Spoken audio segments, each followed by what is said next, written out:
Hey guys, Professor Bill, Comic Book University, and the Immortal Hulk issue number 15. Oh my god! Oh, and just looking at the covers, dude, what's better than an Alex Ross cover? Two Alex Ross covers. Both covers, the main and the variant cover, are both done by Alex Ross. You could tell just by looking at it, but, sometimes you need that verification. I went with this one. I still think I should have gone with the other one, but I'm trying to keep the main covers. I'm trying to keep with the main covers for my collection. Anyhow, my peeps, here we go. This is called The Holy or the Broken. It might as well have been called The Holy Broken, but you would have had to add an extra L and a W in there someplace. But you get my point, all right? And I almost died. If I die, can I come back as a Hulk? Because that could be kind of cool, just saying. Okay, so Al Ewing is the writer. Paul Mounts on colors, Joe Bennett on pencils, VC's Corey Petit on letters, Roy Jose on inks, and of course Alex Ross did both covers because when you that badass, you might as well do both covers. So you could be the alternate to yourself. So Hulk was created by Stan Lee and Jack Kirby. So we get a whole lot in this one, dudes. Doc Samson is back. Now make no mistake, Doc Samson is an annoying as hell character because we want to see the Hulk come out and smash, and he's the one trying to put the smash back in a bottle. And Hulk's trying to smash out the bottle, then starts beating up on Samson. And Samson's all like, rah, rah, rah, rah, rah. Well, in this one, he's not too different, but he's written better. I knew this was going to happen. Al Ewing has a way of writing a character and making sure that whatever character he's going to bring into the fold, he can write well. And if he can't, he just isn't going to bring him in because, Anyhow, so Samson comes in and he talks about how he came back. And we get a lot of history. If you guys haven't been reading The Incredible Hulk for a really long time or Hulk for a long time, there's going to be some parts in here that are going to be really fuzzy for y'all. But this issue, for the most part, goes back to the fall of the Hulks. Right before the Intelligentsia, which is one of the most incredible freaking supervillain teams ever. I mean, as far as I'm concerned, that goes with like the Four Horsemen and the NWO from wrestling times, because like this is one of the greatest freaking villain sects ever. So we get that conversation in here. The leader is mentioned. Eventually, one of these days, he's going to show up in here. I know he was over in the Hulk Marines comic book, but no, I'm looking for him to show up here. Just putting that out there. So, Samson comes up, and we get the full final confirmation that this is, in fact, the Devil Hulk. Still no mention of the Guilt Hulk. Hopefully at some point or another we'll find out how the Guilt Hulk and the Devil Hulk separated, because they wound up merging at some point. Maybe it's just going to be that whole, I'm ignoring that because I don't like that part. And that's perfectly fine. This is Al Ewing.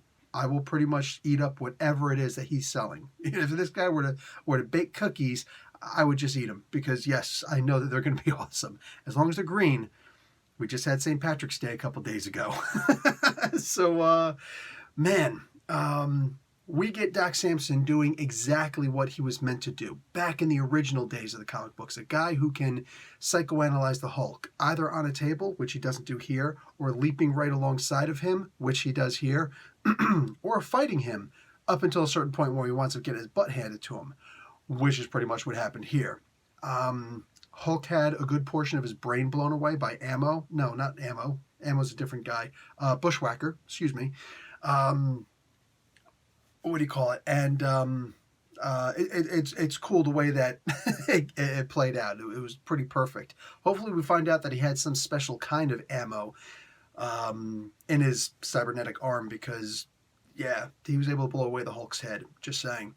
There's multiple different reasons why he could have, according to different points in time in the Hulk history, but he doesn't have body armor, he just heals so fast it looks like he has body armor. That was a thing for a while too, which means Aunt May could have cut him with a steak knife. Do we really believe that? Because I don't. Anyway, I'm gonna have to assume that he had some kind of special armor ammo, and Doc Samson seemed to have mentioned on that. But the fight was amazing. What was said was amazing. This is the way that Doc Samson should be written. All right, this might be written better than Doc Samson from back in the day. Look, can I just end this review by saying that Al Ewing was born to write the Incredible Hulk, the Immortal Hulk, because that's what I believe. This is genuinely in my heart. Anyway, we have